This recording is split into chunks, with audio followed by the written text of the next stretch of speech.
আসসালামু আলাইকুম। আপনারা দেখতে পাচ্ছেন একটা মোটরের দেখাচ্ছি আপনাদের।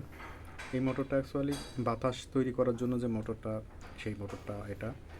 এই মোটরের মাধ্যম দিয়ে বাতাস তৈরি হয়। সেই বাতাসটা টেম্পার মেশিনের যে গ্লাসটা হিট হয়ে বেরোয়, নিচে থেকে এবং উপর থেকে বাতাসটা প্রবাহিত হয়ে গ্লাসটা ঠান্ডা করার জন্য এই মোটরটা ব্যবহার করা হয়।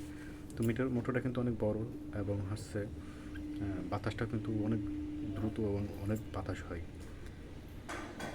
তো প্রতি মাসের ন্যায় আমি আজকেও আবার আমার লোক দিয়ে আমি প্রত্যেকটি স্ক্রু নাট সুন্দরভাবে চেক করে দেখতেছি যে কোনো জায়গায় লুজ আছে কি না। তো এটা হচ্ছে দেখতে হয় প্রতি মাসে, কারণ এখানে এই মেশিনে অনেক দ্রুত রানিং হয় এবং অনেক স্পিডের একটা মোটর।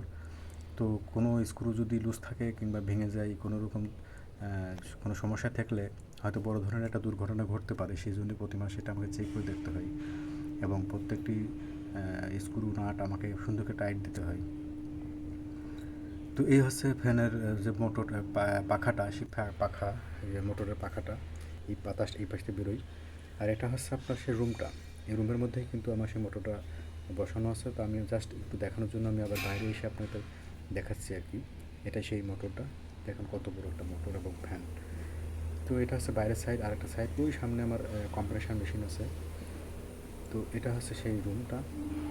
আমি জাস্ট আপনাদের দেখানোর জন্য নিয়ে আসলাম এদিকে। বাতাসটা কোথায় আসে? বাতাসটা আসে যে জায়গায়, এখানে একটা অনেক বড় ট্যাঙ্ক আছে, সেখানে জমা হয় এবং এখান থেকে এই যে ভিতর থেকে যে গ্লাসটা আসে, টেম্পারেট গ্লাস গরম হয়ে এই উপর থেকে এবং নিচে থেকে দুই দিক থেকেই বাতাসটা যেয়ে এই গ্লাসটা ঠান্ডা করা হয়।